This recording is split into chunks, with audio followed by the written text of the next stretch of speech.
Hello guys, അപ്പോൾ ഓരോ ബിസ്ക്കറ്റും ഡയറി മിൽക്കും വെച്ചുകൊണ്ടിരിക്കുമ്പോൾ തന്നെ കാര്യം നിങ്ങൾക്ക് മനസ്സിലായി കാണും എന്താണെന്ന്. ഈ ഇടയ്ക്കല്ല, നേരത്തെ ട്രെൻഡിങ് ആയ ഒരു സാധനമായിരുന്നു ഓറിയോ ലാവ കേക്ക്. അപ്പോൾ എല്ലാവരും പരീക്ഷിച്ചു, ഭയങ്കര ട്രെൻഡിങ് ആയ സാധനം എന്തുകൊണ്ട് ഞാൻ ഇതുവരെ പരീക്ഷിച്ചില്ല, ഞാൻ തന്നെ എന്നോട് ചോദിക്കുകയാണത്. അപ്പോൾ ഞാൻ വിചാരിച്ചു എന്തായാലും ഇന്ന് ഒരു പരീക്ഷണാർത്ഥം പോലെ ഓറിയോ കേക്ക് ഒന്ന് ഉണ്ടാക്കി നോക്കാം. എല്ലാവരും പറഞ്ഞ് ഭയങ്കര ഹൈപ്പാക്കിയ സാധനമല്ലേ, എന്താണെന്ന് അറിയണമല്ലോ. അപ്പോൾ അതിനായിട്ട് ഞാനിവിടെ രണ്ട് പാക്കറ്റില്ല, ഒരു പാക്കറ്റ് ബിസ്ക്കറ്റ് എടുത്തിട്ടുള്ളൂ. കാരണം അതായത് ഉണ്ടാക്കി സക്സസ് ആയില്ലെങ്കിൽ എന്ത് ചെയ്യും, അതുകൊണ്ട് ഞാൻ കുറച്ചേ ഉണ്ടാക്കുന്നുള്ളൂ.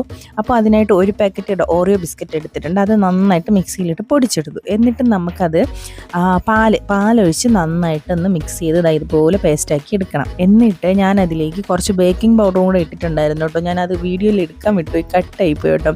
എന്നിട്ട് നമ്മുടെ ഒരു ചെറിയ പാത്രം എടുക്കുക, അതിലേക്ക് കുറച്ച് നെയ്യാണ് ഞാൻ പുരട്ടി കൊടുക്കുന്നത്. എന്നിട്ട് ഈ മിക്സ് അതിലേക്ക് ഒഴിച്ചതിന് ശേഷം നമ്മുടെ ചോക്ലേറ്റ്, നിങ്ങൾക്ക് ഏത് ഡാർക്ക് ചോക്ലേറ്റോ ഇഷ്ടമുള്ള ഏത് ചോക്ലേറ്റ് വേണമെങ്കിൽ എടുക്കാം. എനിക്ക് ഡയറി മിൽക്കാണ് ഇഷ്ടം, അതുകൊണ്ട് ഞാൻ ഡയറി മിൽക്ക് എടുത്തിട്ട് ഇതിൽ ഒരു 3-4 പീസ് എടുത്ത് ഇങ്ങനെ വെച്ചെടുക്കുന്നുണ്ട്. എന്നിട്ടുണ്ടല്ലോ നമ്മുടെ ഈ ചോക്ലേറ്റ് എല്ലാം അതിനകത്ത് ഇങ്ങനെ കവർ ചെയ്യുന്ന രീതിക്ക് ഫുള്ളകത്ത് ഇങ്ങനെ സെറ്റ് ചെയ്ത് വെക്കാം. അത് കഴിഞ്ഞതിന് ശേഷം എൻ്റെ മറ്റേ കുറച്ച് അലങ്കാരപ്പണികൾ ചെയ്യാനുള്ള സാധനങ്ങളുണ്ടല്ലോ, ചോക്കോ ചിപ്സോ അങ്ങനെ എന്താ അതിൻ്റെ പേര്, എനിക്ക് കറക്റ്റ് അറിയില്ല ഗൈസ്, അറിയുന്നുള്ളവർ കമൻറ്റ് ചെയ്യേ.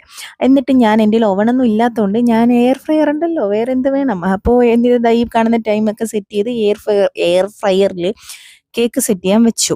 എന്നിട്ട് ഇതെല്ലാം കേക്കൊക്കെ സെറ്റ് ചെയ്ത് കിട്ടി. നിങ്ങൾ എന്നെ പോലെ ഇതുപോലെ ആക്രാന്തൊന്നും കാണിക്കരുത്, ചൂടാണെന്നുള്ള ബോധം ഇല്ലാതെ ഞാൻ ചെന്ന് പിടിച്ചത്, അപ്പോൾ ഇത് കൈ പൊള്ളിപ്പോയി. അങ്ങനെ നമ്മുടെ ഓറിയോ കേക്ക് റെഡി ആയിട്ടുണ്ട്. ഞാൻ ടേസ്റ്റ് ചെയ്യാൻ പോവാണ് ഗൈസ്. ഇത് എല്ലാവരും ഹൈപ്പ് കൊടുത്തത് വെറുതെ അല്ല, സത്യം പറയില്ല, ഭയങ്കര ടേസ്റ്റ് ആയിരുന്നു. എനിക്ക് ഭയങ്കരമായിട്ട് ഇഷ്ടപ്പെട്ടു. അന്ന് കഴിക്കുന്നതിനേക്കാളും ഇത് ഫ്രിഡ്ജിൽ വെച്ചിട്ട് അടുത്ത ദിവസം കഴിക്കുന്നതാണ് കുറച്ചുകൂടെ ടേസ്റ്റ് ആയിട്ട് എനിക്ക് തോന്നുന്നു. ചുമ്മാ അതല്ല, ഇത് ട്രെൻഡിങ് ആയെന്ന് എനിക്ക് മനസ്സിലായി. സംഭവം കിട്ടില്ല, അടിപൊളി കേക്കായിരുന്നു. നിങ്ങൾ മസ്റ്റ് ആയിട്ട് ഒരു തവണ ട്രൈ ചെയ്യണം ഗൈസ്. അപ്പോൾ ഇത്രയ്ക്കുള്ള ബേബി, സീ യു.